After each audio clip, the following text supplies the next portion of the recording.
This is a video from the topic B2, organisation, looking at the structure of the heart.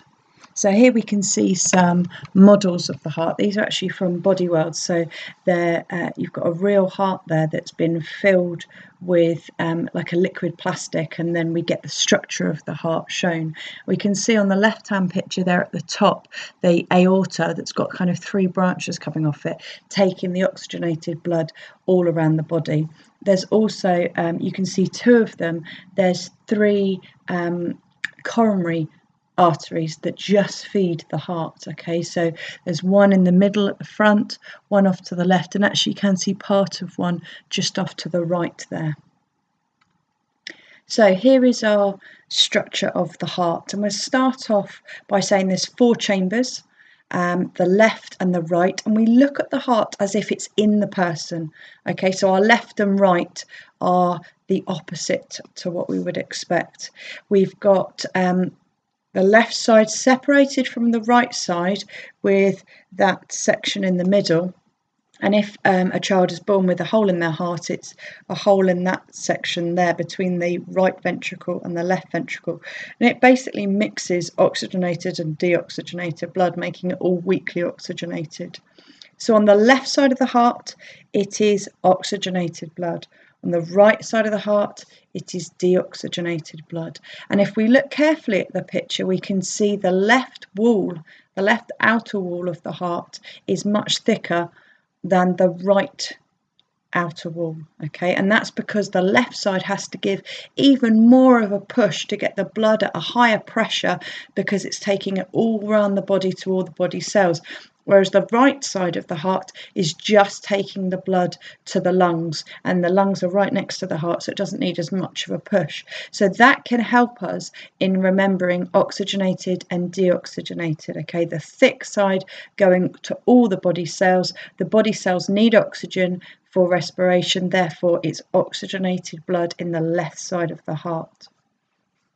So we're going to start at the aorta. Okay, and the aorta takes the blood to all body cells. It's oxygenated blood, okay, and where it breaks off into those three branches, some of that could be going to the digestive system, some of it could be going to the kidneys, okay, and we'll see that again in another diagram shortly, okay, feeding the blood to all the body cells that need the oxygen. So when the blood leaves the heart, it's at a very high pressure, okay? Arteries take blood away, A and A, okay? Arteries take blood away from the heart. Veins take blood into the heart. We've got the word in the word vein, so veins take the blood into the heart, okay? But we don't want to be using just the words artery and vein if they're expecting a specific name of a blood vessel. So let's go backwards. The oxygenated blood is leaving the heart at the highest pressure possible in the aorta. That takes the oxygenated blood to all of the body cells, where at the body cells, the artery, the aorta artery, it kind of feeds into capillaries, 1 cell thick, to allow diffusion of substances into and out of those body cells. So it's losing all of the oxygen, collecting carbon dioxide and some water, the products of respiration. So to take those products back to the heart, okay, it's through the Vena Cava. Okay, there is the inferior and superior. You don't need to know those two words. Okay, it's basically like how the aorta branches off. The Vena Cava is bringing blood from all over the place, so it's coming in lots of different ways. We'll just remember it as Vena Cava. So Vena Cava is the vein.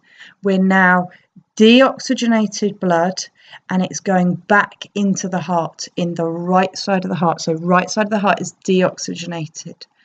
And the purpose of this is to give it that bit of an extra push to get the blood pumped round the lungs to oxygenate it.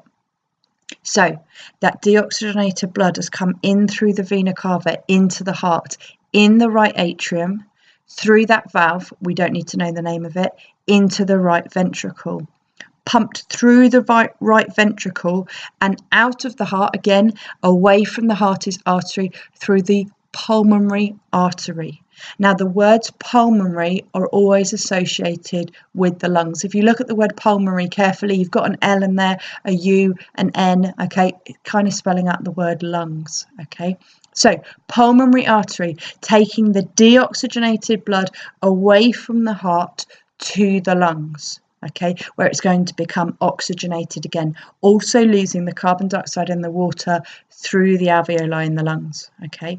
So, that's going to depressurize it a bit because the pressure was high in the pulmonary artery. It's been connected via those capillaries again at the lungs, and it's now coming back to the heart via the pulmonary vein. Okay, pulmonary because it's around the lungs, vein because it's going into the heart. Okay, low pressure in the veins. We'll see that more in the blood vessels video, but taking that, what now is oxygenated blood, into the left atrium, through the valve, into the left ventricle, giving it that massive push with that thick wall of the heart to go through the aorta and back to all the body cells. And that is the loop. Now, an exam question could ask you any section of that, okay, and we're going to have a look at one that looks at the route of oxygenated blood shortly, okay, so it could take you anywhere. So you've really got to try and visualize in your head, or maybe even do a quick sketch in a bit of empty space on your book, your exam booklet, just to kind of do your structure. Right, here are the 4 chambers, what's going in, what's coming out, or do a flow diagram or something before you start this kind of question, just to jog your memory and remember which bit's oxygenated, which bit's deoxygenated, and the name of those 4 key blood vessels. Okay, if they're asking about the name of a blood vessel, you can't write artery or vein. You have to write the specific name of that blood vessel. Okay, so this kind of puts it into context a little bit, okay? Red, oxygenated blood. Blue, deoxygenated blood. You can see how those 2 vena cava, just in the middle of the picture, blue, join in, the superior and the inferior. Okay, it's just feeding the deoxygenated blood back into the heart there. Okay, so again, we'll start at the aorta. Okay, the aorta is just here. Hopefully you can see this with the mouse, and it's oxygenated blood leaving the heart, away from the heart, the artery, the aorta, and it's taking that blood all the way through this aorta, this is the artery away from the heart, to the body cells. Here are the capillaries, okay? We're seeing that oxygenated blood is becoming deoxygenated because it's dropping off oxygen, collecting carbon dioxide and some water, and it's now, because it's lost its pressure, because it's gone through the capillaries, it's now going back vein into the heart, and this vein is the vena cava, going into the right atrium, because remember we've reversed it, we're looking at a person.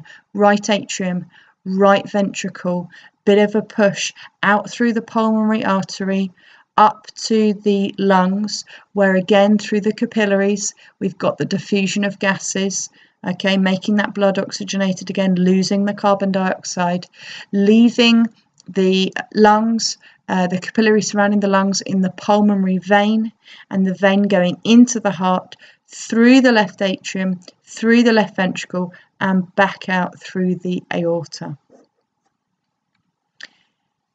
So this just summarises really that the red blood is high in oxygen, low in carbon dioxide. The blue blood is deoxygenated blood, low in oxygen, high in carbon dioxide. In fact, our blood never looks blue. It's just the way that light refracts through our skin. Oxygenated blood is kind of a deep red wine colour, and deoxygenated blood is kind of a bright red colour. Okay. Here's an exam question. So you can see A, B, C, D, and it's going to be name the blood vessels. Okay, so A is leaving the lungs, that's the pulmonary vein. B, aorta. C, vena cava.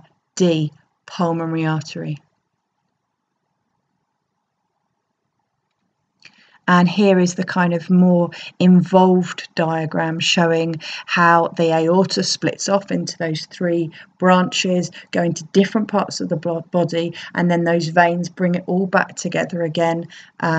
You can see the superior vena cava is actually coming from the head, inferior is coming from the rest of the body. They feed in together. Just remember vena cava, and you should be fine on that. So let's look at that exam question. Describe the route taken by oxygenated blood from the lungs to the body cells. So because we're talking about oxygenated blood, I know I'm talking about the left side of the heart, okay? And we're going to start off with the pulmonary vein leaves the lungs with oxygenated blood. Okay, so that's straight from the lungs is the pulmonary vein. Okay, it enters the heart in the left atrium, then goes through the left ventricle, leaves the heart at a higher pressure through the aorta, and that takes it to the body cells. In actual fact, from the mark scheme, everything that's big and bold is how you're going to get the marks, and then the rest of it is just some connectives to make it flow and make it sound like you know what you're talking about, which of course you do. Okay, hope you found that useful. Thank you.